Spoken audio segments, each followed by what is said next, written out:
Bismillahirrahmanirrahim. Assalamualaikum warahmatullahi wabarakatuh. Waalaikumsalam warahmatullahi wabarakatuh. Innal hamdalillah nahmaduhu wa nasta'inuhu wa nastaghfiruh wa na'udzu billahi min shururi anfusina wa min sayyiati a'malina. May yahdihillahu fala mudilla lahu wa may yudlil fala hadiya lahu.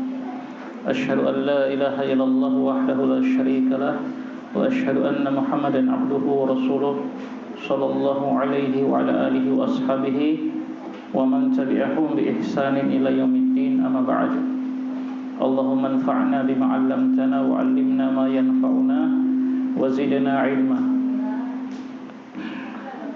Alhamdulillah, kita bersyukur kepada Allah Subhanahu wa taala yang kembali memberikan hidayah taufik kepada kita untuk bisa kita berkumpul lagi di masjid ini dalam rangka kita akan sama-sama tafaqquh fiddin, melanjutkan dars kita ya dalam program takhusus Pondok Pesantren Telaga Ilmu ya, yang mana ini merupakan tahun kedua, di mana tahun pertama antum sudah diberikan dasar-dasar ya ilmu alat oleh para ustadz kita hafizahumullah taala ya, tajwid, bahasa Arab. Kemudian di tahun kedua ini kita lanjutkan dengan mulai mempelajari ilmu ghoyah, ilmu inti ya, ilmu maqasid. Di tahun pertama ilmu alat ya, bahasa Arab, tajwid, itu adalah ilmu alat. Kemudian ini adalah ilmu ghoyah kita ya, belajar akidah, belajar fikih, itu adalah ilmu ghoyah, ilmu tujuan yang Allah Subhanahu wa taala perintahkan kita untuk mempelajarinya. Baik. Nah, sekarang kita akan melanjutkan insyaallah pelajaran ya fikih ibadah.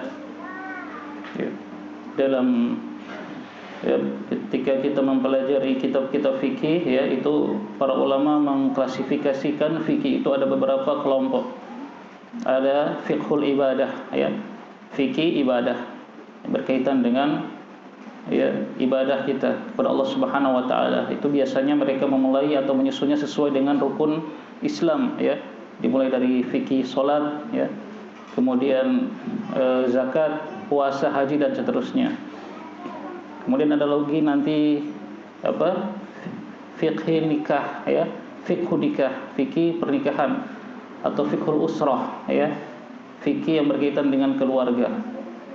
Kemudian nanti ada fikhul jinayat ya, yang berkaitan dengan hudud, hukum-hukum, kejahatan-kejahatan ya, dan yang lainnya. Kemudian ada fikih muamalah ya, berkaitan dengan muamalah kita kepada sesama manusia ya, jual beli, sewa ya, dan yang lainnya. Dan insyaallah di dalam kitab Al-Wajiz yang kita pelajari ini sudah cukup ya mewakili bab-bab fikih tadi, meskipun tentu dengan sangat ringkas. Nah, sekarang kita masih pada pembahasan fikih ibadah ya. Di awal-awal kitab kita masih dalam pembahasan kitabus shalah, kitab salat. Kita masuk masalah yang berikut yang beliau bawakan di sini. Qala al-musannif rahimallahu taala, al-awqatul lati nuhiya 'anis sholati fiha. Al-awqat itu adalah jamak dari al-waqtu ya. Al-awqat berarti waktu-waktu, jamaknya. Allati yang nuhiya, dilarang, 'anis sholah, untuk melakukan sholat, fiha, di dalam waktu-waktu tersebut. Naam. Silakan dibaca. Assalamualaikum warahmatullahi wabarakatuh.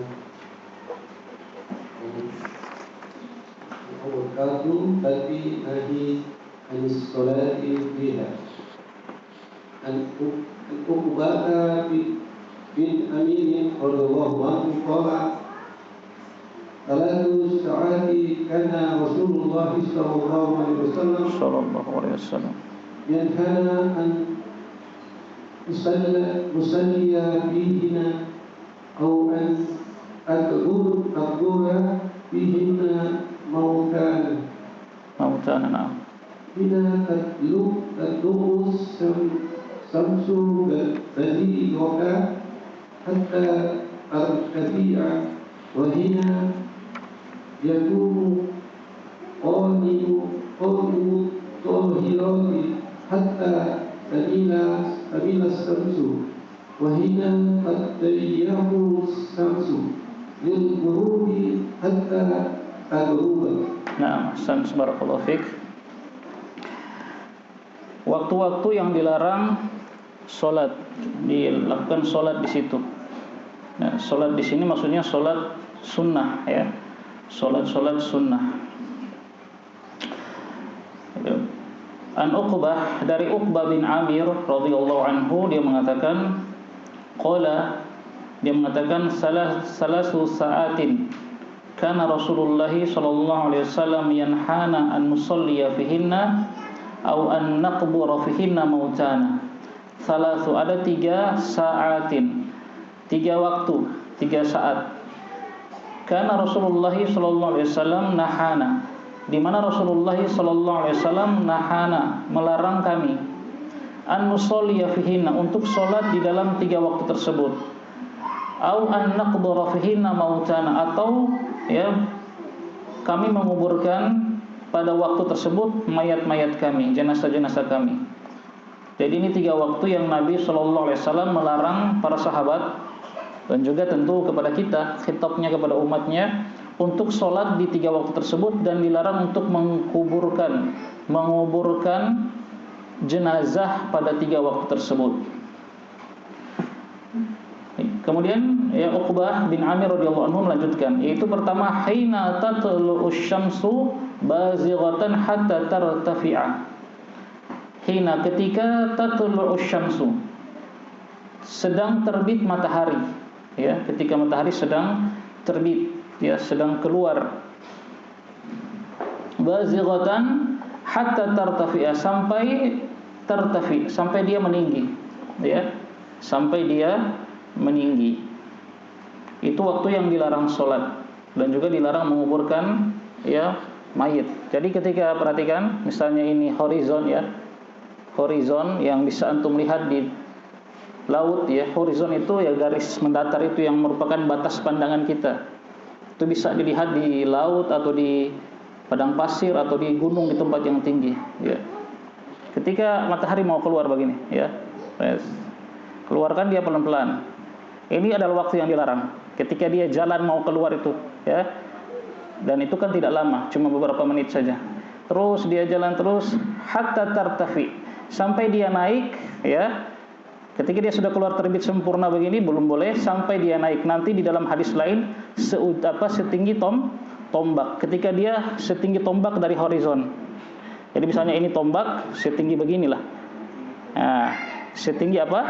Tombak. Nah, saat itulah, ya, batas waktu larangan untuk sholat, ya. Seperti itu. Sampai dia naik sedikit, ya, sudah sampai sebatas tombak tinggi begitu, ya. Itu yang pertama. Jadi ketika dia perjalanan mau terbit itu tidak boleh sholat, dan juga tidak boleh menguburkan mayit di situ. Kemudian yang kedua, wahina yaqumu qaimul dhahirati hatta tamila syamsu. Dan yang kedua, ketika ketika matahari itu, ya, telah tegak, ya, dhahirah, ya, tengah hari, ya, hatta tamila syams, sampai matahari itu apa? Condong ke arah barat. Jadi ketika dia pas di atas, ya, dhahirah, tepat di tengah, ya, sampai itu hilang semua bayangan, ya, sampai bayangan segala sesuatu benda itu hilang, tidak ada bayangan lagi, tidak condong ke barat bayangannya dan tidak condong ke timur, hilang, benar-benar hilang, ya. Nah, ini waktu yang dilarang untuk sholat dan dilarang menguburkan jenazah di situ,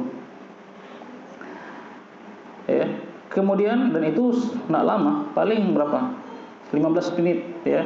Mungkin dia bertahan itu, ya, 15 menit atau 10 menit. Kemudian yang ketiga, wahina tadayyafu asy-syamsu, dan ketika matahari tadayyaf. Di situ ada keterangan apa yang dimaksud dengan tadayyafu asy-syamsu, tamilu lil ghurub. Ketika dia sudah condong mau tenggelam. Nah, ketika dia condong lil ghurub, mau tenggelam. Nah, kembali lagi tadi.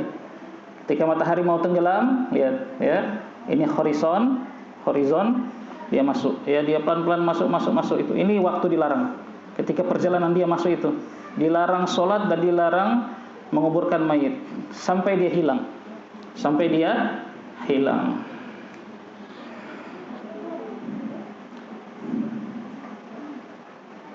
Lil ghurub hatta taghrubu, sampai dia tenggelam, ya. Jadi ketika dia mau perjalanan tenggelam sampai dia tenggelam. Nah, ini 3 waktu yang Nabi SAW melarang kita untuk sholat. Nanti akan dijelaskan sholat apa maksudnya. Dan juga dilarang menguburkan jenazah. Dan kata para ulama waktu ini tidak lama, ya. Tadi ketiga waktu itu paling berlangsungnya berapa? 10 menit, 20 menit. Sehingga kalau kita tunda penguburan jenazah sampai lewat waktu itu tidak masalah. Tidak terlalu lama kan? Jadi ketika kita sudah mau kubur, ternyata pas di tengah waktu larangan, di 3 waktu larangan, maka kita tunda dulu sebentar. Setelah lewat baru kita kuburkan, dan tidak lama, ya. Coba antum sekali-kali hitung, ya, kalau bisa lihat ya di horizon berapa menit sih matahari itu perjalanan masuk itu, ya, paling 15 atau 20. Nah, ini hadis yang pertama, ya. Kemudian Nabi SAW menjelaskan kenapa sih di 3 waktu tersebut dilarang kita sholat dan dilarang kita menguburkan mayit. Nah, Iqra. Kemudian penulis mengatakan waqad bayyana, dan sungguh telah menjelaskan Nabi SAW illah sebab, ya, illah itu sebab. Dan sungguh Nabi SAW telah menjelaskan sebab an-nahyi, sebab larangan anis sholati, terhadap sholat fi hadhil awqat, pada 3 waktu tersebut. Jadi Nabi jelaskan apa sebabnya dilarang, ya. Apa sebabnya dilarang? Berdasarkan dalam hadis Amr bin Abasa atau Abisah, dia mengatakan, ya, Nabi SAW mengatakan sholli sholatas subhi, sholatlah sholat subuh. Tsumma aksir anis sholat, kemudian setelah itu, setelah kita selesai menunaikan sholat subuh, aksir, tahanlah anis sholat, dari sholat, ya, maksudnya jangan sholat hatta tatlu asyamsu, sampai tatlu'ah, terbit matahari.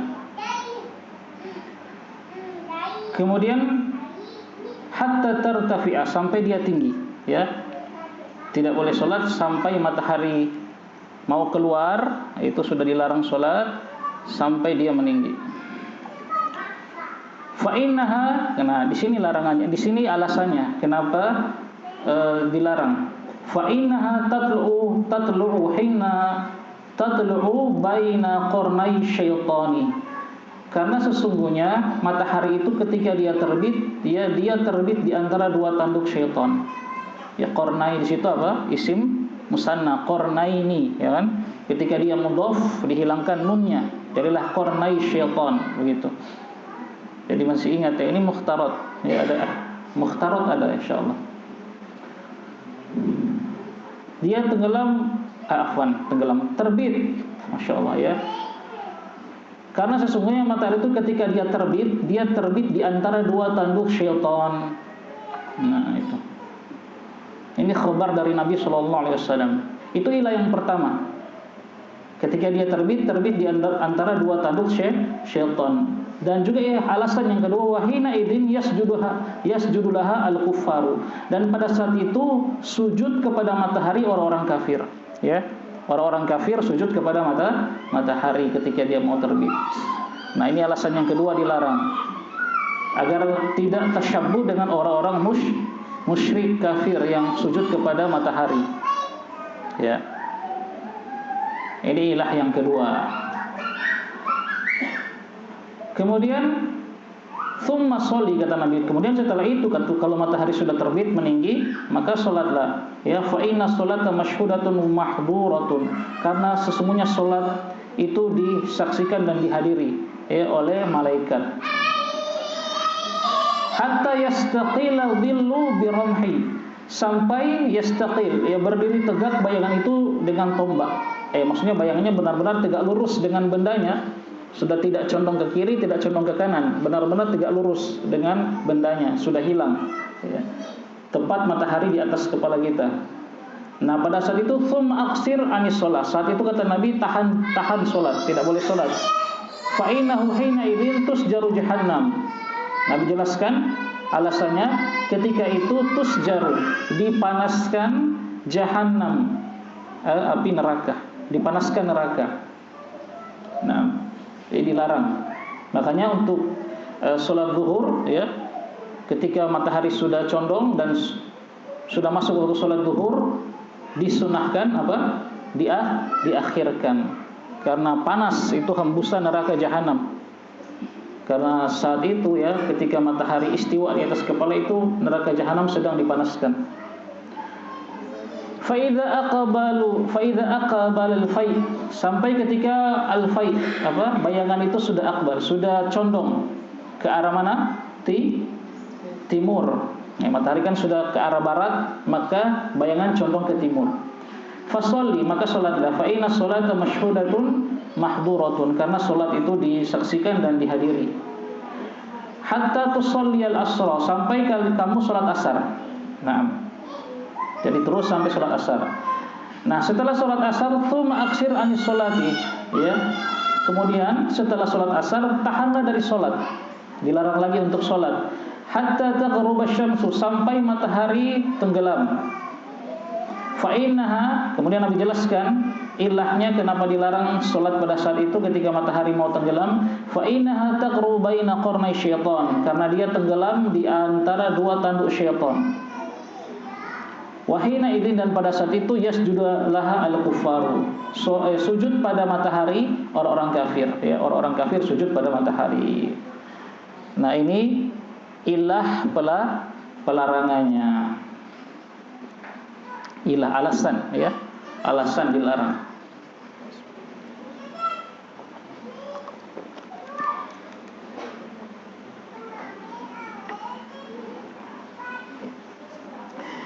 Baik, kalau antum perhatikan dua hadis ini ya dengan cermat, maka akan dihasilkan ya, para ulama menjelaskan ada 5 waktu pelarangan sholat.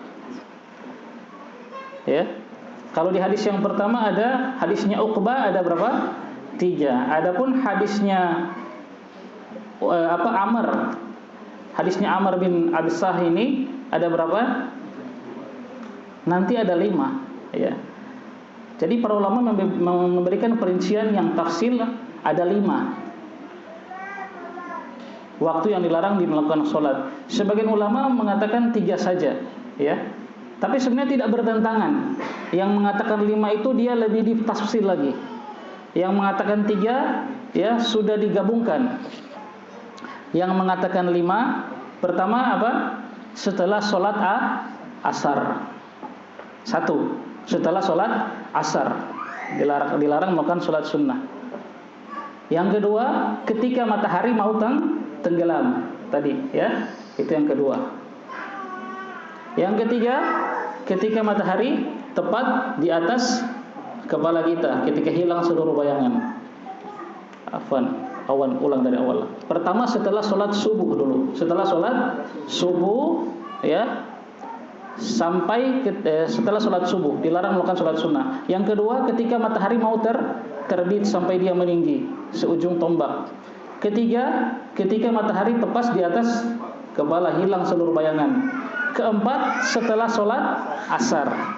Kelima, ketika matahari mau tenggelam. Itu yang mengatakan 5. Nah, kalau hadis yang pertama, hadisnya Uqbah, cuma ketika matahari mau tenggelam, ya kan? Nah, yang mengatakan 3 sama. Pertama, setelah sholat subuh sampai matahari terbit. Ya, sudah digabungkan yang 2 tadi. Yang kedua, ketika matahari tepat di atas kepala. Yang ketiga, setelah sholat asar sampai matahari tenggelam. Sama tidak? Ya sama, cuma ini lebih tafsil. Yang mentafsil ini ada sebabnya mengapa mereka lebih mentafsil ini. Kata mereka, mengapa ditafsil ya? Karena yang dilarang pada 5 waktu ini adalah sholat. Adapun menguburkan mayat yang di hadis Uqbah tadi itu tidak dilarang pada setelah sholat asar dan setelah sholat subuh. Yang dilarang hanya ketika matahari mau terbit dan ketika matahari mau tenggelam. Ya, itu. Nah, jadi ini pembagian para ulama. Jadi jangan heran kalau ada ulama yang mengatakan waktu dilarang sholat ada 3. Kemudian antum dapati waktu dilarang sholat ada 5. Ya, tidak perlu bingung. Ya, yang 5 itu lebih tafsil lagi. Ya. Nah, sholat apakah yang dilarang di sini? Para ulama ya merinci. Memang di sini ada khilaf, ya. Kalau kita belajar fikih jelas, tidak bisa kita setiap babnya pasti ada khilaf bainal ulama. Nah, para ulama ada yang khilaf. Ada yang mengatakan sholat sunnah secara mutlak dilarang, ya semua. Namanya sholat sunnah dilarang dilakukan di waktu ini. Ada yang mengatakan, ya boleh semua sholat sunnah secara mutlak, ya boleh semua, ya. Kemudian yang ketiga, insya Allah ini yang pendapat yang pertengahan, yang menggabungkan antara hadis-hadis, ya, yang menggabungkan di antara hadis-hadis, ya. Dan ini pendapatnya mazhab Syafi'i, ya, dan juga diikuti oleh Syekhul Islam Ibnu Taimiyah rahimahullahu taala, ya. Meskipun Syekhul Islam Ibnu Taimiyah secara asal beliau bermazhab Hambali, ya, tapi beliau dalam masalah ini mengikuti mazhab Syafi'i, ya. Yaitu apa? Ditafsir. Salat yang dilarang adalah solat yang mutlak, solat sunnah yang mutlaqah, yang mutlak, ya, solat sunnah yang tidak punya sebab. Antum sekedar pengin solat saja, saya ingin wudu, kemudian saya ingin solat saja. Kenapa ada sebab? Ada sebabnya? Tidak ada. Pokoknya saya mau solat, beribadah kepada Allah dengan solat. Nah, solat sunnah seperti ini yang dilarang pada 3 waktu tadi atau 5 waktu tadi. Adapun sholat sunnah yang muqayyad, yang terikat dengan sebab, maka ini masih dibolehkan. Sholat sunnah yang ada sebabnya. Mengapa kita melakukan sholat sunnah itu? Karena ada sebab tertentu yang mendahuluinya. Contohnya sholat tahiyatul masjid. Kenapa kita sholat tahiyatul masjid? Sebabnya apa? Karena kita masuk masjid, kan begitu. Nah, itu boleh. Meskipun dilakukan pada 3 waktu terlarang ini atau 5 waktu terlarang, boleh, kata mereka. Sholat yang punya sebab apa lagi? Sholat wudu, sunnah wudu. Ya, nanti akan beliau sebutkan di sini insyaallah. Ada sebabnya kan? Kenapa? Karena kita wudu, disunahkan sholat sunnah 2 rakaat setelah wudu. Itu pun boleh dilakukan pada 3 waktu terlarang ini. Ya. Atau sholat yang qada, sholat yang tertinggal. Nah, qada sholat yang tertinggal.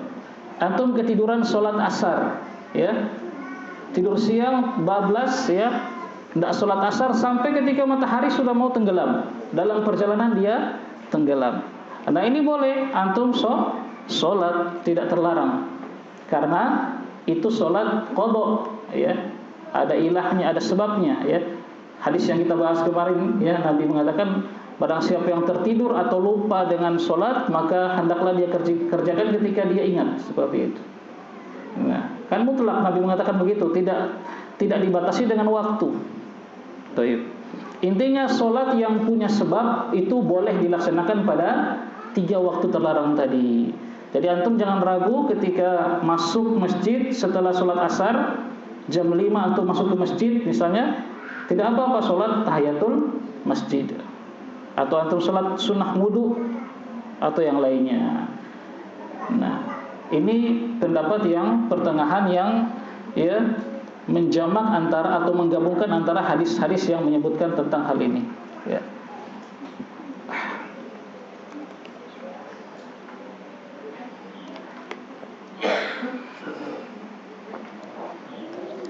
Nah, dan ini pendapat yang dikeluarkan oleh penulis Al-Wajiz.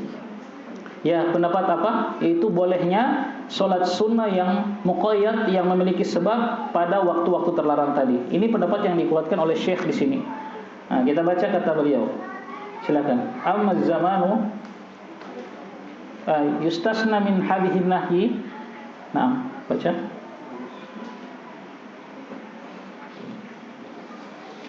Allah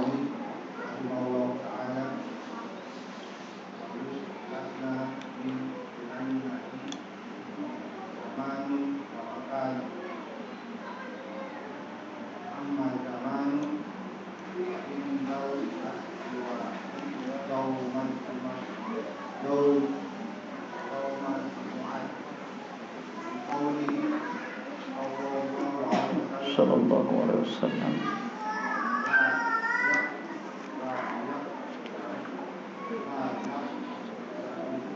La yagtasilu rajulun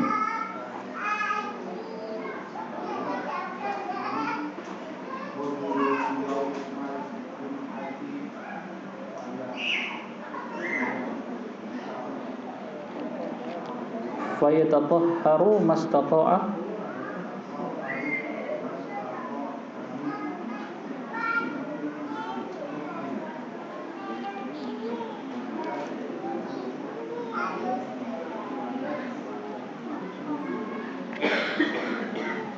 irfa sautak, angkat suaranya.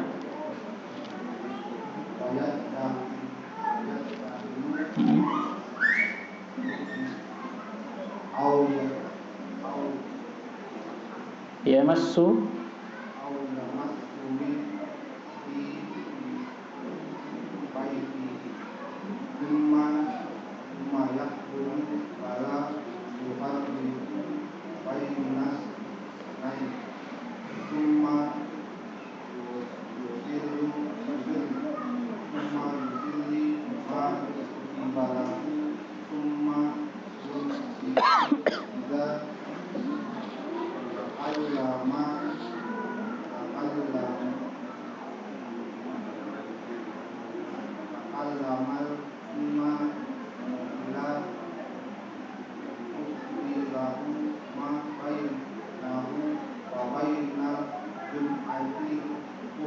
Na'am, ahsan, tabarakallahu fiik. Kata Syekh, wa yustathna min hadhihi nahi zamanun wa makanun. Wa yustathna, dan dikecualikan min hadha nahyi, dari larangan solat ini, zamanun, waktu, wa makanun, dan tempat. Satu waktu dan satu tempat. Naam. Jadi dikecualikan dari larangan tadi, satu waktu dan satu tempat. Amma zamanu, adapun waktu yang dikecualikan dari larangan, artinya waktu tersebut boleh seseorang melaksanakan sholat mutlak, ya. Jadi waktu tersebut boleh seorang melaksanakan sholat mutlak, yaitu fa'indal istiwa yaumal jumu'ah. Ketika istiwa, ketika matahari tepat berada di atas kepala, istiwa kan, itu larangan kan? Tapi itu keluar dari larangan, itu pada hari Jumat, itu waktu, ya, pada hari Jumat. Jadi pada hari Jumat, ketika matahari tepat di atas kepala, itu boleh seseorang sholat mutlak, tidak masalah. Liqaulihi sallallahu alaihi wasallam, berdasarkan sabda Nabi sallallahu alaihi wasallam, la yaghtasilu rajulun, tidaklah seorang laki-laki mandi, yaghtasil, ya, yaghtasilu rajulun, tidaklah mandi seorang laki-laki yaumal jumu'ah, pada hari Jumat. Jadi disyariatkan mandi pada hari Jumat, ya. Fayatatahharu mastata'a min tuhrin, dan dia tatahhar, dia bersuci, ya, mastata'a, sesuai dengan kemampuannya dari bersuci, ya, artinya bersuci dengan sempurna. Wa yaddahilu min duhnin aw yamassu min tibi baitihi, dan dia memakai wangi-wangian, ya, memakai wangi-wangian atau mengoleskan parfum, ya, dari rumahnya, ya, parfum di rumahnya. Jadi mandi, bersuci, kemudian pakai apa? Minyak wangi. Ini adab-adab sholat Jumat, ya. adab-adab sholat Jumat. Tsumma yakhruju, kemudian dia keluar pergi ke masjid. Jadi pergi ke masjid dalam rangka sudah mandi, sudah bersuci, sudah pakai minyak wangi. Jangan pergi ke masjid nanti mandi di masjid, ya. Bawa bentor nanti mandi di masjid. Ya jangan, ya. Kecuali ini mungkin sesekali dua kali karena memang darurat, ya. Saya pernah dulu waktu itu rusak motornya. Jauh, ya, akhirnya saya sholat di masjid yang dekat situ dalam keadaan belum mandi. Tapi itu kan satu kali saja, satu dua kali seumur hidup kita mungkin. Tapi terus begitu, ya, bawa baju terus. Padahal dia nak safar, cuma di kota situ saja, ya. Makin jangan, ya. Jadi dari rumah sudah mandi, sudah berwudu, ya, sudah berwudu sebelum jalan ke masjid. Kemudian sudah pakai minyak wangi. Jangan nanti sampai di masjid cari teman yang bawa minyak wangi, akhi. Bagi dong. Kemudian dia keluar, kata Nabi, tsumma yakhruju, dia keluar. Fala yufarriqu, dan dia tidak memisahkan bainal isnaini, antara dua orang yang sedang duduk. Ya, jadi kalau antum jangan memisahkan, antum maksudnya sholat di situ. Tapi kalau antum memisahkan dalam rangka lewat karena ada soft di muka yang kosong, boleh. Atau memisahkan yang di antara mereka itu masih lapang tempat antum duduk, ya. Ada dua orang sedang duduk tapi lapang, yang bisa antum sholat di situ, duduk di situ, itu boleh, ya. Yang dilarang di sini memisahkan mereka duduk sempit, antum paksa pisah, geser gitu, terus orang sholat di situ. Nah ini jangan. Cari saja tempat yang lapang, ya. Tsumma yusolli, kemudian dia sholat ma kutiba lahu, sesuai apa yang ditulis baginya. Artinya semampu dia sholat. Nah, tidak ada larangan, perhatikan. Kata Nabi, tsumma yusolli ma kutiba lahu, dia sholat sesuai dengan kemampuannya. Terserah itu sudah pada saat istiwa matahari, tidak masalah, sholat terus. Nah ini sunnah ketika kita sedang menunggu imam, yaitu sholat. Ini yang mungkin sunnah jarang kita lakukan. Ya, seorang sholat 2 rakaat terus duduk, ya. Jadi sunnah, para ulama mengatakan sunnah saat itu adalah sholat 2 rakaat, salam 2 rakaat, salam sampai imam keluar, bukan baca Quran, ya, bukan baca Quran. Meskipun tetap antum dapat pahala kalau baca Quran, tapi yang afdol, ya, kan ibadah-ibadah itu telah Nabi atur tempat-tempat yang afdol, ya. Seperti antum setelah sholat salam, mana yang utama di situ, zikir atau antum baca Quran?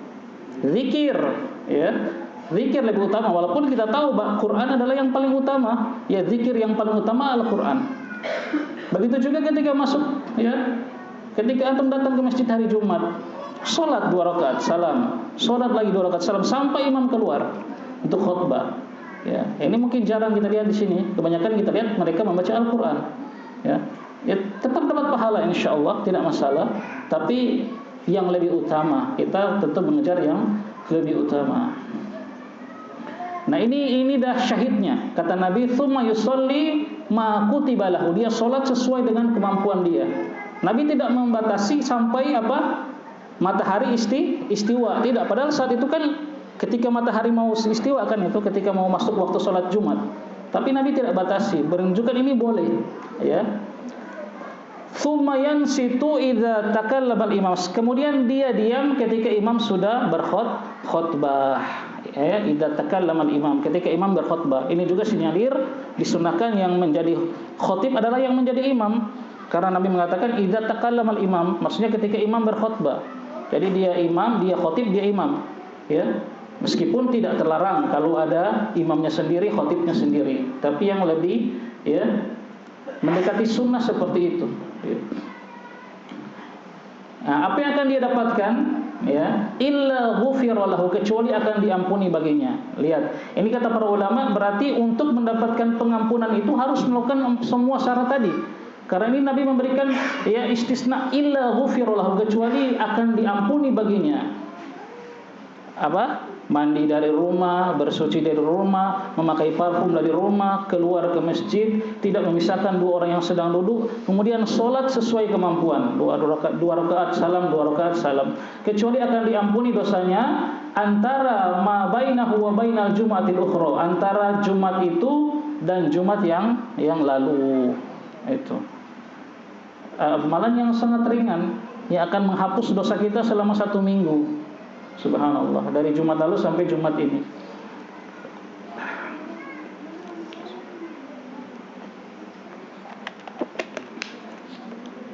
Nah, ini yang waktu yang dikecualikan. Jadi boleh kita sholat mutlak pada waktu itu, yaitu pada hari Jumat, ketika matahari istiwa pada hari Jumat.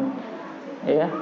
Kata penulis di sini, fanudibahu ila sholati ma kutiba lahu. Disunahkan bagi orang ini untuk sholat ma kutiba lahu, sesuai apa yang ditakdirkan bagi dia, maksudnya sesuai kemampuannya. Walam yamna'hu ahan anha illa fi waqti khurujil imam, dan tidak ada yang melarang dia sholat sampai ketika imam keluar, bukan ketika matahari istiwa. Ya, jadi ketika imam keluar ya sudah berhenti sholat.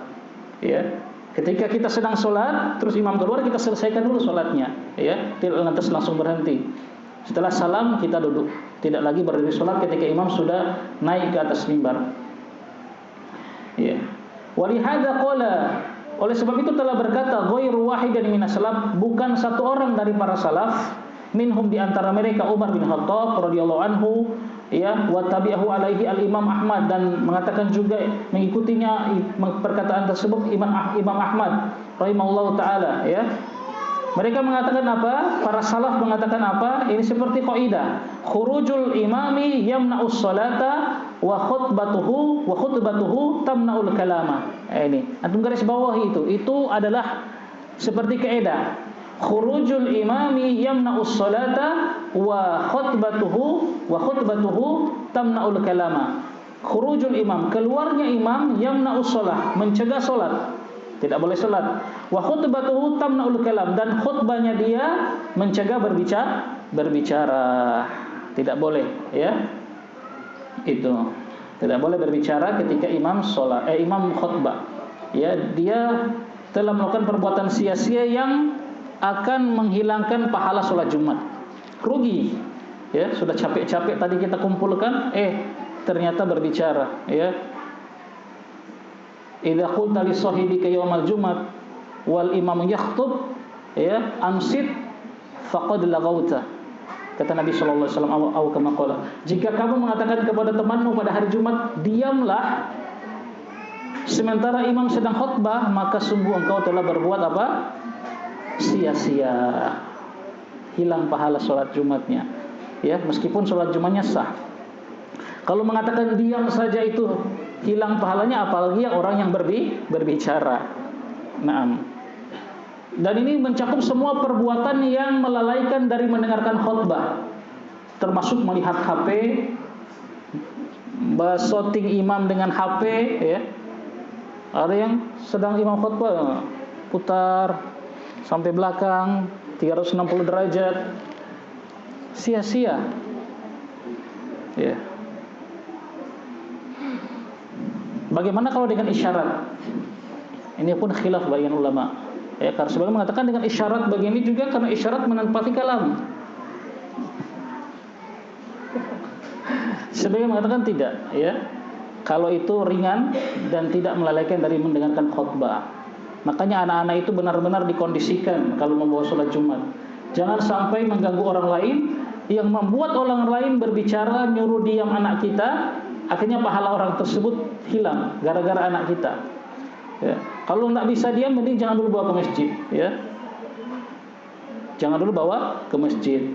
Memang tidak terlarang anak-anak bawa ke masjid, tapi harus kondisikan orang tuanya dari rumah. Seperti itu. Apalagi sholat Jumat, ketika khutbah itu anak-anak biasa, ya, waktu mereka ketika khutbah Jumat itu waktu yang enak bagi anak-anak itu bermain, dan waktu yang enak bagi orang tuanya tidur.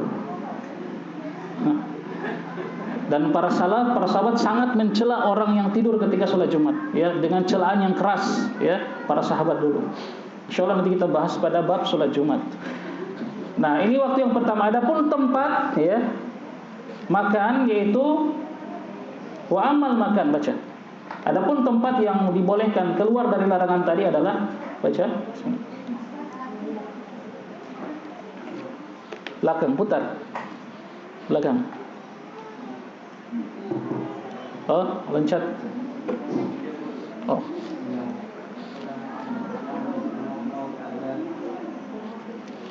وعمل مكان فبركته زاده الله تعالى تشريفا وتعظيما فلا تكره الصلاة فيها بشيء من هذه الأوقات بقوله صلى الله عليه وسلم يا بني عبد المنافي لا تمدحوا أحدا وقال من هذا البيت وصلى آية ساعة من الليل أو نهار. Naam, ahsan, barakallahu fiik. Masya Allah, sudah lancar-lancar bapak-bapak ini ya, baca kitab, alhamdulillah. Barakallahu fiikum ya. Sering latihan ya, sering latihan. Bawa motor kalau cuma teori biar sampai kapan nak mau jadi. Dan kalau beranikan bawa motor pasti pertama akan jatuh, luka, itu kan. Nah, begini juga latihannya, kita praktekkan baca ya. Dan alhamdulillah sudah ya signifikan, alhamdulillah. Ustaz. Nah, barakallahu fikum. Iya betul ya, terlepas dari kitab ini ada harokat atau tidak ya, alhamdulillah anda lihat ketika usul tafsir juga antum baca ya, sudah ada peningkatan ya. Usul tafsir kan tidak ada harokatnya ya. Jadi itu harus sering praktek di rumah, lebih bagus ya. Di rumah coba praktek baca ya, harokati, terjemahkan satu paragraf saja. Terus besok kalau ketemu Ustadz ya, Ustadz Suyudi atau Ana atau ini, Ustadz coba nilai Ana ada harokati ini teks Arab dan terjemahannya ya, begitu, harus proaktif. Jangan selalu nunggu Ustadz buat program baru bergerak, tidak. Sekilas dulu ya, kita dulu programnya kan memang yang dari pondok dari jam pagi sampai jam 12 itu dari pondok. Nah kita santri merasa kurang, maka kita buat program sendiri melalui Lajnatul ya, pengurus santri kita. Bagaimana kalau kita bikin program tambahan setelah zuhur? Itu Ustadz sudah ngatur lagi tuh. Kita yang aktif. Jadi kita minta Ustadz tertentu ya, Ustadz boleh enggak, tapi bukan Ustadz yang ngajar di pondok. Karena di sekitar pondok itu rata-rata Ustadz, rata-rata mantan santri dan sudah menikah tinggal di situ. Kita datangi, Ustadz boleh enggak nambah kita untuk santri ba'da zuhur sampai jam 2 saja bahasa Arab percakapan. Kita cari lagi Ustadz ba'da asar nanti, seperti itu. Kita yang aktif seperti itu. Nah, jangan tunggu Ustadz buat program. Antum programkan sendiri di rumah. Hari ini saya akan baca paragraf ini, satu paragraf saja, saya i'rab, saya terjemahkan, terus ketemu insyaallah ketemu Ustadz Syudi atau Ustadz Lukman, Ustadz simak sebentar saya bacaan ini, bagaimana, benar enggak? Begitu pula, itulah thalib, penuntut, bukan penunggu. Ya, bukan penunggu ilmu, penuntut ilmu. Subhanallah. Jadi kita bikin program begitu. Kalau kita dulu di pondok mau bebankan ustadz juga mereka sudah sibuk ya. Jadi kita bikin sendiri ya. Dan alhamdulillah berasa. Seperti kita bikin program menghafal mufradat. Kan ustadz tidak mungkin lagi di kelas mengajar durus lugo, mufradatnya harus ustadz lagi yang bimbing, enggak. Antum sendiri cari waktu menghafal mufradat, kita buat program 15 menit bikin halaqah setelah zuhur, 15 menit setoran mufradat kepada, kita angkat satu ketua halaqah, enggak perlu langsung ustadz, begitu. Begitu ikhwan ya, penuntut ilmu begitu. Nah, kata penulis di sini kita kembali ya. Adapun tempat yang dikecualikan yang boleh kita lakukan sholat mutlak di situ kapan saja walaupun pada waktu kapan saja itu yaitu Makkah, maka adalah Mekah, kota Mekah di Masjidil Haram. Ya, zadahallahu ta'ala tashrifan wa ta'ziman. Semoga Allah ya menambah kepada kota Makkah itu kemuliaan dan keagungan. Fala tukrahu as-sholatu, maka tidak dimakruhkan salat fiha pada Masjidil Haram di Makkah, fi syai'in, pada waktu kapan saja, min hadhil awqat, pada waktu-waktu yang dilarang tadi. Berdasarkan sabda Nabi sallallahu alaihi wasallam, ya Bani Abdul Manaf, wahai Bani Abdul Manaf, ya. La tamna'u ahadan, janganlah kalian melarang ahadan seorang pun tofa untuk tawaf bihadzal bait pada rumah ini, itu di Ka'bah. Wassalat, dan janganlah kalian melarang seorang pun sholat untuk sholat ayatas saatin pada kapan saja, ya, min lailin au naharin, baik malam maupun siang. Nah itu. Dan mengatakan jangan larang orang sholat tawaf dan sholat di situ kapan saja, siang dan malam, tak peduli walaupun masuk pada waktu larangan.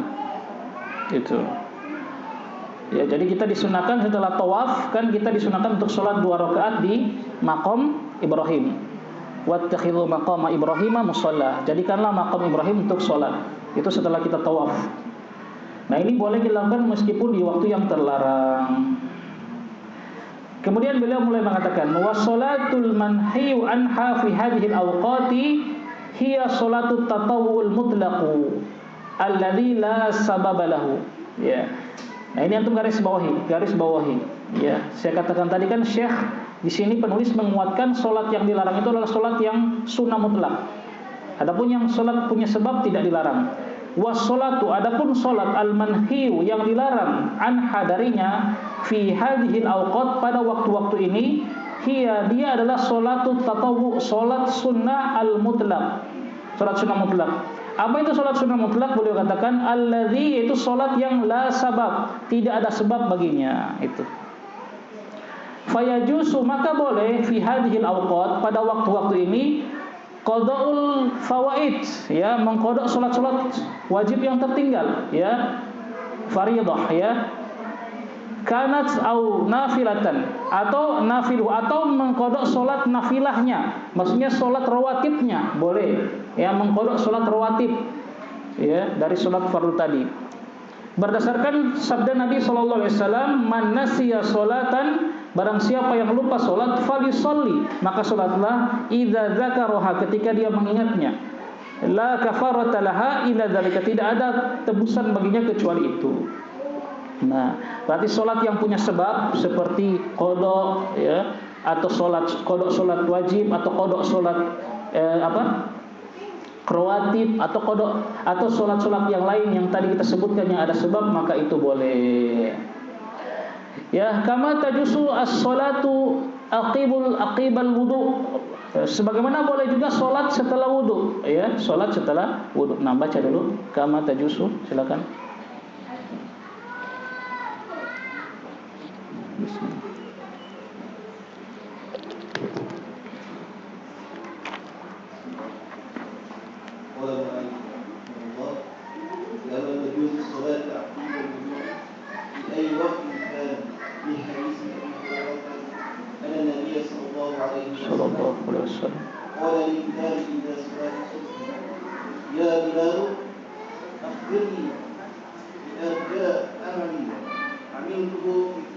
Amiltahu fil Islam fa inni sami'tu dafa ma 'alayka baina yaday fil jannah wala ma amiltu 'amalan arja 'indi anni lam atahhar qulan bis-sa'ati min al-layli aw an-nahari illa salaytu bidhalika tuhuri wa mutadallika. Terus satu baitnya wa tajuzu tahiyatul masjidin biqaulihi sallallahu alaihi wasallam idza dakhala ahadukum al-masjid wa la yajlisu hatta yusalli rak'atayn. Naam, ahsan, tabarakallahu fiik.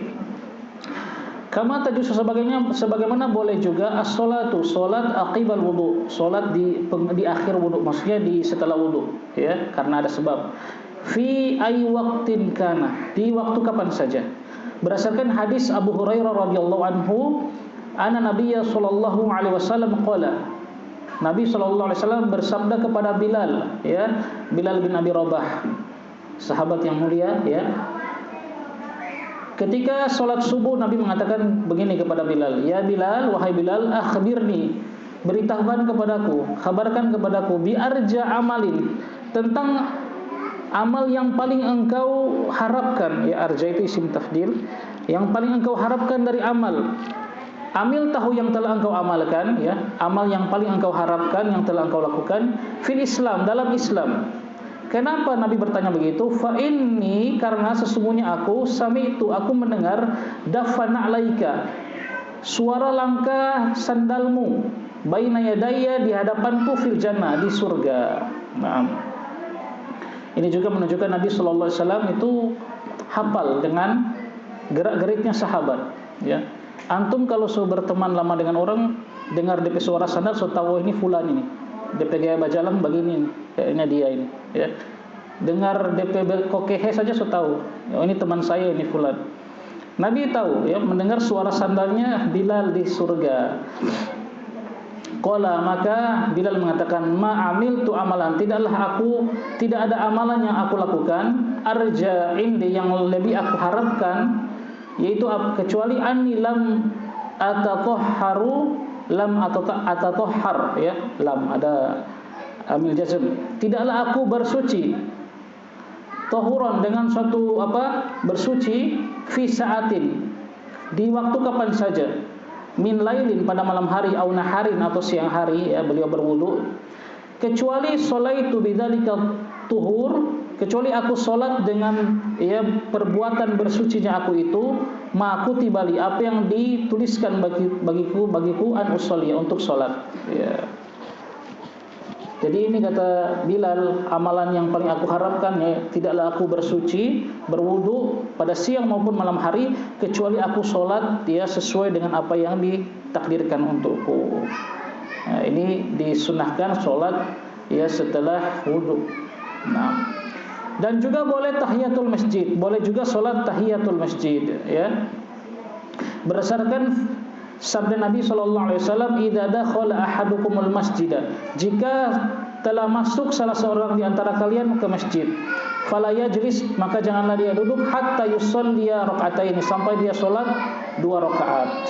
Jadi setiap masuk masjid, kapan saja, meskipun di waktu terlarang, itu kita diperintahkan untuk sholat 2 rakaat. Nah, ini selesai, ya, berkaitan dengan waktu yang terlarang untuk sholat. Masih ada waktu, silakan lanjutkan. Perihal berikut atau masalah berikut yang beliau bawa sini, an-nahyu anit tatawwi ba'da tulil fajri wa qabla sholati subhi. Qala al-mu'allif rahimahullah ta'ala, an-nahyu anit tatawwi ba'da tulil fajri wa qabla sholati subhi. An Yasari Maula Ibnu Umar qala Rafi Ibnu Umar wa ana usuli ba'da tuluki fajri, maqala ya Yasaru inna Rasulullah sallallahu alaihi wasallam qala alaina nahnu yusalli hadhihi sholata, maqala yuqalli sahibukum wa inatu la yusallu ba'da azri ila suddatain. Nah, ahsan, subhanakallah fiik.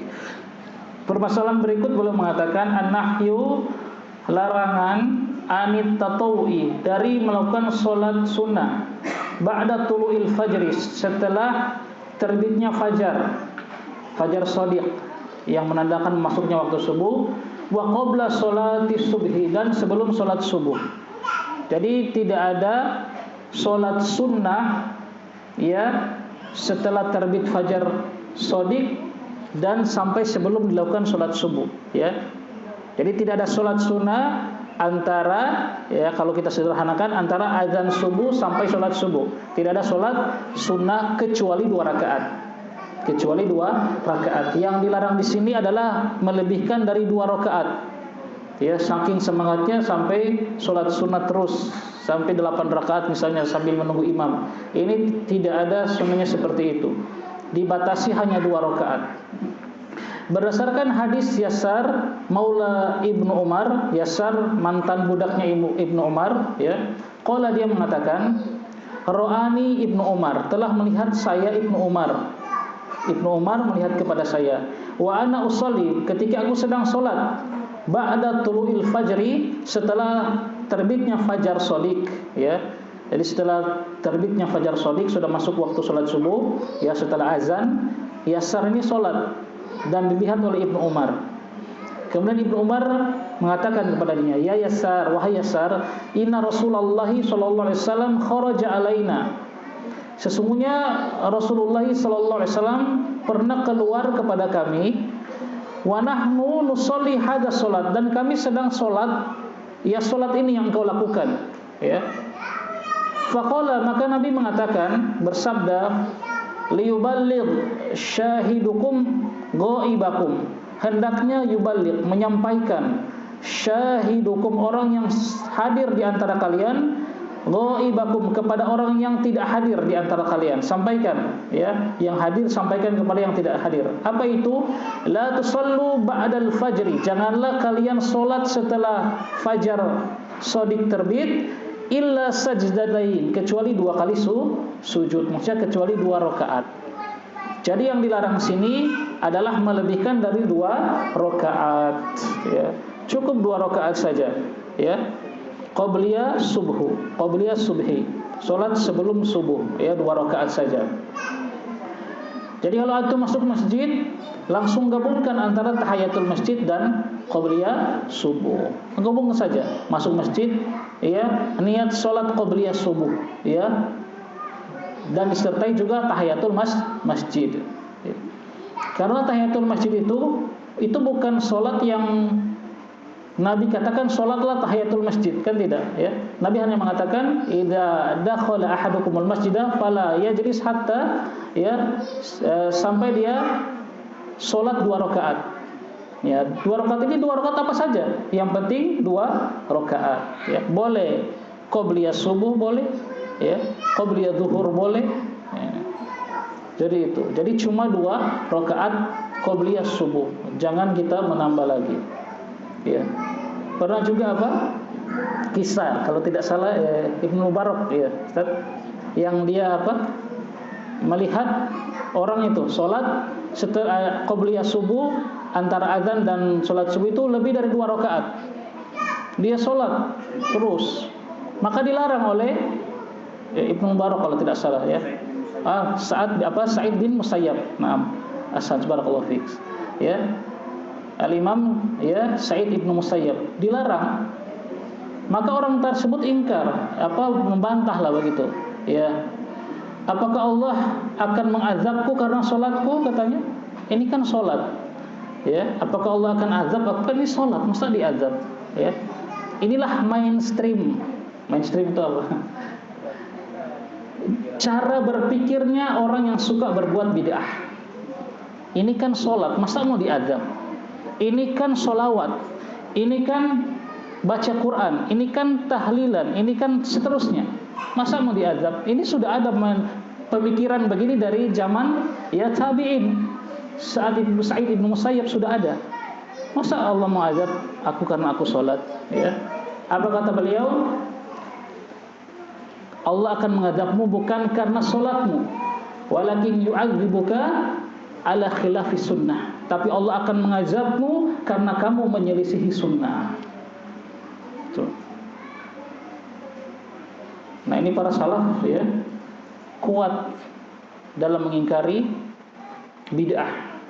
Ibnu Umar tadi dia ingkari Yasar, padahal itu sholat, ya, itu sholat, dilarang, jangan. Ya, Nabi, ya, pernah melarang kita, tidak boleh 2 rakaat saja.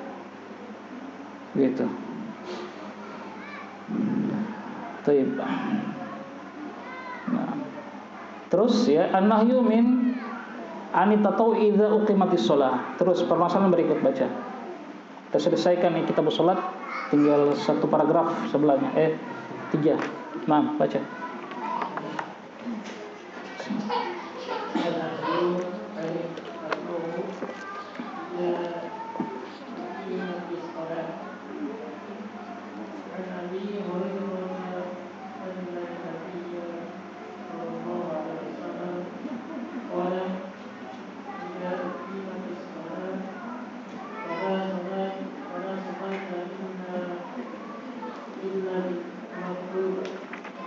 Nah, Hasan, barakallahu fiik. An-nahyu larangan anit tatawwi untuk sholat tatawu idza uqimatis sholat, ketika telah diiqamahkan sholat, ketika sudah iqamah, ini dilarang. Dari Abu Hurairah radhiyallahu anhu anna Nabiyya sallallahu alaihi wasallam qala idza uqimatis sholat, jika telah diiqamahkan sholat, fala sholata, maka tidak ada sholat. La di situ kata para ulama, ya, di sebagian syarahnya adalah la nafiyalil jinsi, la sholata, makanya nasab, ya. Artinya tidak ada sholat jenis apapun, ya. La nafiyalil jinsi itu menafikan semua jenis, ya, khobarnya dari isimnya. Artinya nggak ada sholat jenis apapun, nggak ada sholat apapun, illal maktubah, kecuali sholat apa? Maktubah, sholat fardu, maka tidak boleh, ya. Jadi tidak boleh kita memulai sholat atau kita menyelesaikan sholat sunnah yang baru saja kita mulai ketika sudah qomat. Adapun kalau sholat sunnah yang sedang kita kerjakan itu sudah mau selesai, sudah tahiyat akhir misalnya, terus qomat, maka boleh kita selesaikan. Ya, kata para ulama, ukurannya jangan sampai kita ketinggalan takbiratul ihramnya imam. Ya, takbiratul ihram setelah imam. Kalau kita rasa-rasa qomat kan pelan kan begitu, oh ini sudah tasyahud akhir, salam, kita selesaikan. Tapi kalau masih berdiri atau masih ruku, itu ada kemungkinan besar kita akan terlambat takbir setelah takbiratul ihramnya imam. Maka kita batalkan saja, ya, kita batalkan. Intinya kita yang nilai sendiri, kita pertimbangkan sendiri, ya, seperti itu. Nah, apalagi memulai sholat tidak boleh memulai sholat sunnah.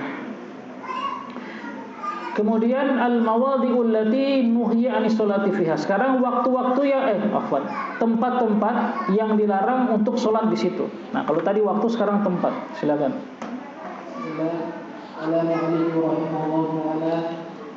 Al-mawadhi'ul lati nuhiya as-salati fiha. An Abi Hurairah anna Rasulullah sallallahu alaihi wasallam qala qultu 'alal anbiya'i bisittin uqti jawami bihal kalimi wa nusirtu bil wahdi wa qillat bil ghanaim wa ju'ilat liyal ardu tahuran wa masjidan wa ursiltu ilal khalqi kafatan khutima biyan nabiyuna. Nah, ahsan, tabarakallahu fiik. Tempat-tempat yang dilarang sholat di situ. Dari Abu Hurairah radhiyallahu anhu bahwasanya Rasulullah sallallahu alaihi wasallam bersabda, "Fudiltu, aku dilebihkan alal anbiya'i, atas nabi-nabi yang lain, bisitin, dengan 6 perkara." Ya, ini kelebihan Nabi sallallahu alaihi wasallam yang tidak ada pada nabi yang lain. Pertama, utitu jawami al-kalim. Aku diberikan jawami al-kalim. Jawami al-kalim adalah, ya, perkataan yang ringkas namun padat dengan makna, ya, luas maknanya. Lihat hadis-hadis Nabi sallallahu alaihi wasallam, ya. Ada yang banyak yang pendek-pendek, ya, cuma 1-2 kata, tapi begitu, ya, ketika disyarah oleh para ulama begitu dalam luas maknanya. Itu jawami al-kalim namanya, ya. Wa nusirtu biru'b, dan aku ditolong dengan ru'b, dengan rasa takut musuh, ya. Ketika Nabi sallallahu alaihi wasallam akan, ya, berangkat untuk berperang, maka telah Allah tanamkan kepada musuh-musuhnya rasa takut, ya, rasa gentar kepada Nabi sallallahu alaihi wasallam. Yang ketiga, wa uhilat liyal ghanaim, dan aku dihalalkan bagiku ghanimah, ya. Khusus Nabi sallallahu alaihi wasallam itu dihalalkan ghanimah. Adapun nabi-nabi sebelumnya tidak boleh. Ketika mereka perang dan mendapatkan ghanimah, ghanimah adalah harta rampasan perang, harta rampasan milik orang kafir yang didapatkan dengan jalan berperang. Kalau didapatkan dengan jalan tidak berperang, itu apa namanya? Fai, ya, fai, ya. Itu. Kalau ghanimah dengan cara berperang. Nah, dihalalkan bagiku ghanimah. Ya. Ghanimah itu kalau Nabi sebelumnya itu tidak boleh diambil setelah perang. Kemudian kaum muslimin, ya, nabi-nabi sebelumnya dan umatnya mendapatkan harta ghanimah itu tidak boleh diambil satu biji pun, walaupun hanya sandal. Itu harus nanti dikumpulkan di tanah lapang, disaksikan oleh nabi tersebut dan umatnya, dikumpulkan, nanti akan turun api membakarnya. Ya, turun api untuk membakar ghanimah tersebut. Pernah satu kali sudah dikumpulkan, tidak turun api. Ternyata ada satu orang atau dari satu kabilah itu yang nyolong. Lumayan ini loh dibakar, sayang kan. Bagaimana cara mengetahuinya? Akhirnya Nabi itu memanggil pemimpin-pemimpin kabilah, ya, Nabi sebelum Rasulullah, ya. Kemudian disalami satu-satu, ya, salam. Ketika sampai di salah seorang pemimpin kabilah, tangannya nggak mau lepas. Loh, tarik. Oh, berarti di kabilahmu lah orang yang mencuri ada ghanimah. Akhirnya dicari, udah ketemulah, ya. Setelah ditaruh baru turun api, ya. Adapun umat Nabi SAW boleh. Dan ini kemurahan dari Allah Subhanahu Wa Taala, ya.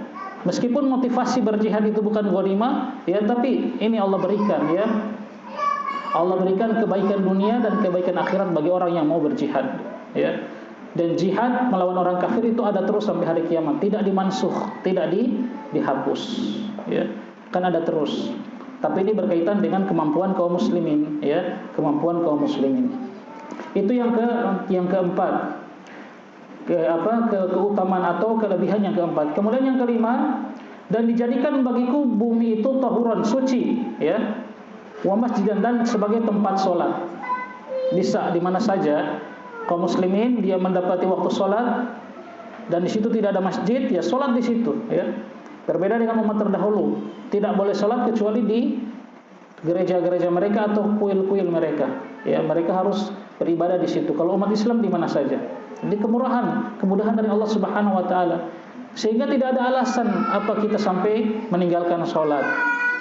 Tidak ada alasan. Apalagi di sini di mana-mana ada masjid. Antum ke mana? Ke arah mana saja dari Kota Umbagu ini kemana itu pasti jalan-jalan penuh dengan masjid. Kalaupun ada masjid bisa kita sholat di mana saja. Dan aku diutus, yang berikut, aku diutus kepada makhluk semuanya, ya. Para nabi yang sebelumnya cuma kepada umat mereka.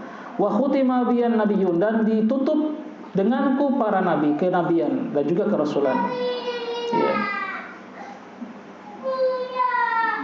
Ya, jadi semua, ya, kata beliau, fal ardu kulluhu masjidun, maka bumi semuanya adalah masjid, bisa sebagai tempat sholat. Nah, ini beliau bawakan dulu dalil umum bahwa semua bumi ini adalah tempat sholat. Illa, kecuali apa yang ustusnia, dikecualikan fi hadzal ahadits, pada hadis-hadis berikut. Nah, jadi umumnya bumi ini seluruhnya tempat sholat, kecuali ada yang dikecualikan pada hadis.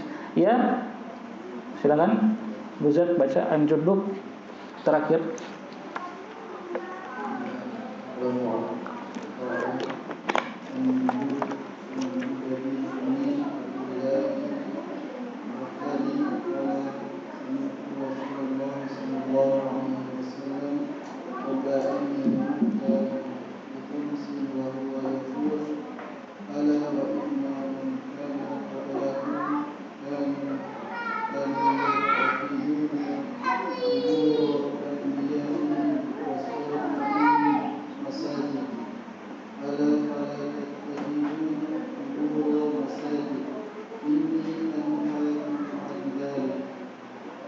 Terus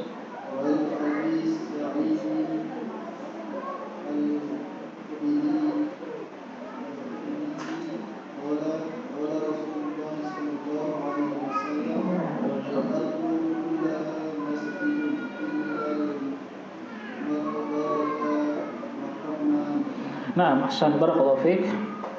Ya, yang dikecualikan, ya, dilarang sholat di situ pada hadis-hadis berikut. Pertama, hadisnya Jundub bin Abdullah Al-Bajali radhiyallahu anhu, dia mengatakan, sami'tu Rasulullah sallallahu alaihi wasallam, aku mendengar Rasulullah sallallahu alaihi wasallam qabla ayyamuta bi khamsin, 5 hari sebelum meninggal, ya.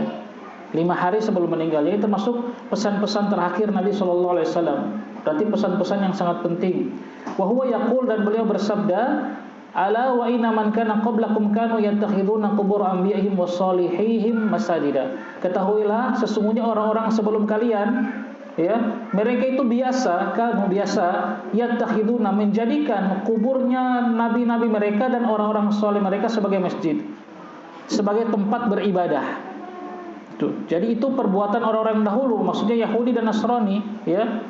La'anallahu al-yahuda wa nasara ittakhadhu qubur anbiya'ihim masajid. Allah melaknat orang-orang Yahudi dan Nasrani, mereka menjadikan kubur nabi-nabi mereka sebagai masjid.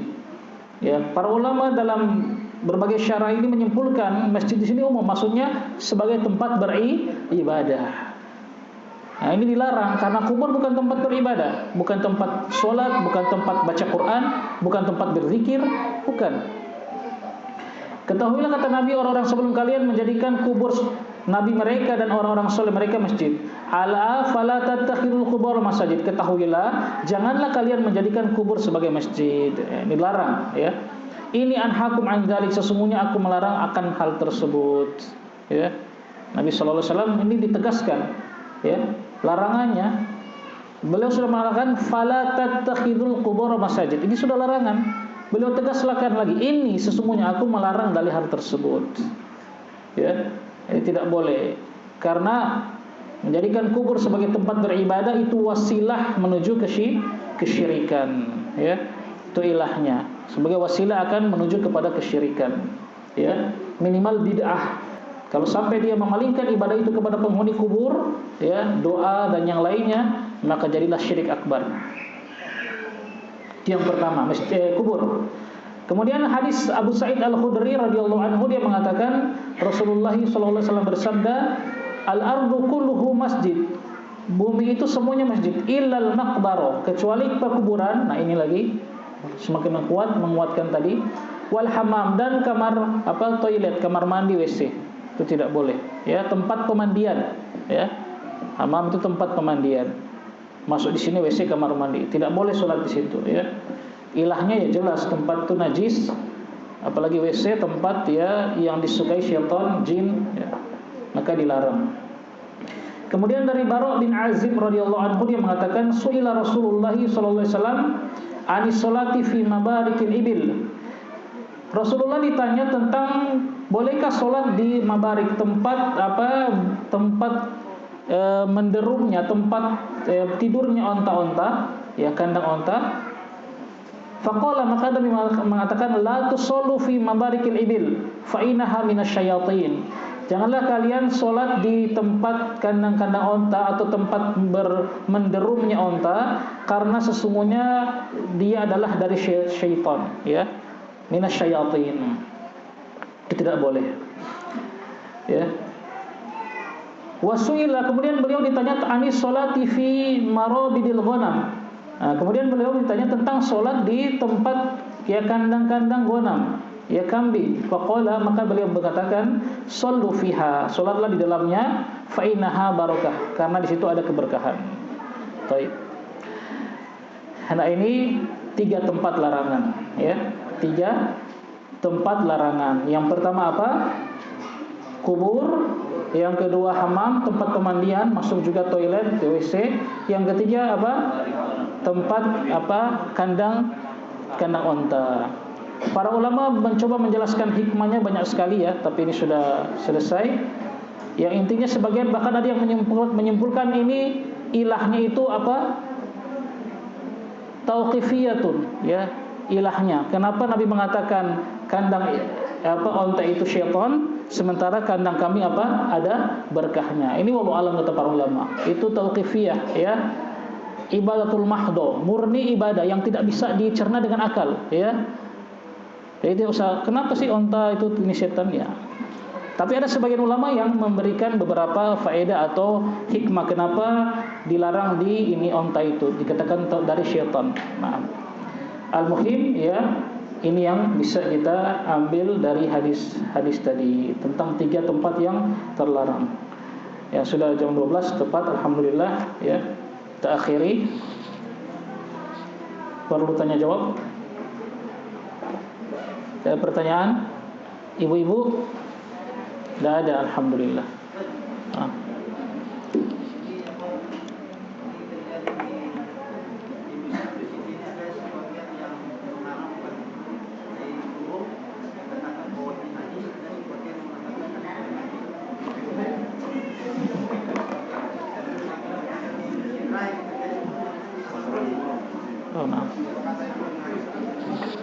Nah, barakallahu fiik. Para ulama, hadis tadi yang kita baca, dibolehkan sholat di kandang kambing, meskipun di situ pasti ya ada kotoran kambing, menunjukkan beliau di antara istinbat hukum yang mereka ambil dari hadis tadi, berarti mereka mengatakan kotoran hewan yang halal dimakan bukan najis, karena kita dibolehkan sholat di kandang kambing, ya. Berarti kotoran hewan yang halal dimakan itu bukan najis, ya. Sehingga bisa dikiaskan kepada semua hewan yang halal dimakan, ayam, burung, apalagi kuda, sapi, kerbau, maka kotorannya bukan najis insyaallah, ya. Kotorannya bukan najis, ya. Adapun yang unta tadi dilarang bukan karena najisnya, tapi karena apa? Syaitan, ya. Dari syaitan kata Nabi. Nah, jadi kotoran burung insyaallah bukan najis. Tapi kalau mau dibersihkan ya itu yang afdol dalam rangka menjaga kebersihan masjid, dan mungkin kita juga mungkin jijik sebagian orang kan, ya jijik sholat ada tai burung, maka kita bersihkan sebaiknya. Tapi kalaupun tidak dibersihkan itu tidak mempengaruhi keabsahan sholat insyaallah karena dia bukan najis. Nah, wallahu a'lam.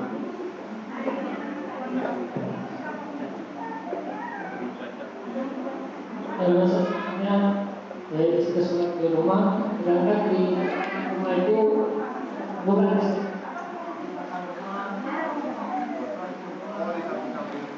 ada kubur. Barakallahu fiik. Bagaimana sholat di rumah tapi ada kuburan di situ? Kuburnya di dalam, masuk satu halaman di rumah, satu halaman rumah, bukan dalam rumah. Wallahu alam, ya. Para ulama mengatakan ya hal yang lebih hati-hati dipindah. Yang lebih hati-hati, ya, dipindah. Karena masuk itu ke dalam larangan sholat di kubur, ya. Makanya ada perkataan ulama itu sama, sholat di menghadap kubur, sholat di atas kubur, ataupun sholat di sekitar kubur itu masuk dalam larangan tadi, ya, larangan sholat di kubur. Nah, perkataan Imam Ibnul Mulaqin, ya, Al-Imam Ibnul Mulaqin, ya, wafat tahun 804 Hijriah, ya.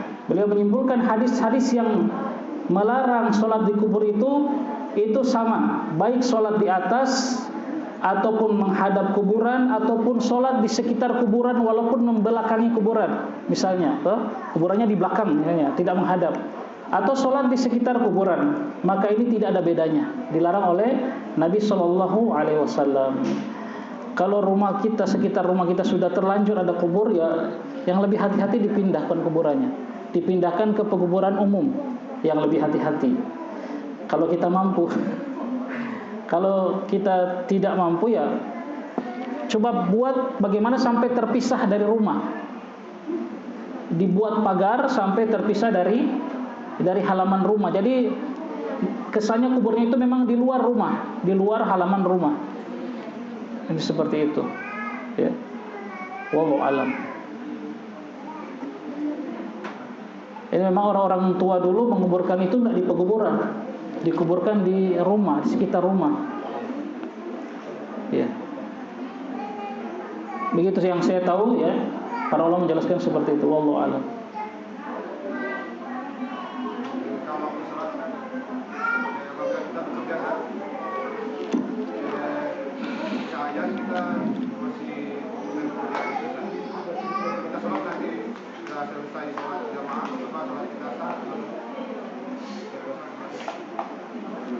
Nah, barakallahu fiik.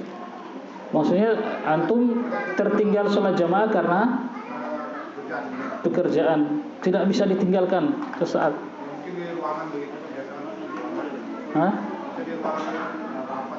Kalau cuma rapat tinggalkan, ya, tidak boleh. Kalau cuma rapat, anda kira antum sementara angkat kantong mayat misalnya, antum kan biasa tuh di sar, sementara di tengah, ya, wala misalnya, sementara genting menyelamatkan orang, insya Allah itu dimaafkan, ya, keadaannya darurat, genting, sebagaimana Nabi terlewat sholat ketika perang Khandaq. Tapi kalau cuma rapat tidak boleh. Hah? Sama. Berdagang, jaga toko, rapat, apalagi. Ya, semua pokoknya yang selain darurat, ya, maka tidak boleh. Ya. Hah? Ibu menyusui kan tidak wajib sholat di jamaah masjid. Ya, selesai menyusui baru dia sholat boleh. Nah, kan menyusuinya tidak sampai berjam-jam toh. Nah, kalau wanita menyusui kan wanita tidak wajib berjamaah di masjid. Dia lapang di rumah waktunya. Yang penting jangan ditunda sampai waktu daruri. Ya, jangan tunda sampai waktu daruri. Masih waktu ikhtiari boleh. Dia pilih mana. Dan juga menyusui tidak lama insyaallah. 20 menit selesai itu. Ya, jadi perhatian dengan sholat ikhwan. Pekerjaan apapun itu kita tinggalkan. Cuman rapat, kecuali memang genting sekali. Antum tim SAR sementara menyelamatkan korban kebakaran, ya itu lain ceritanya. Tapi kalau cuma rapat, suruh istirahat Pak Bos, ya. Antum izin keluar, jangan takut, ya, jangan takut. Ya.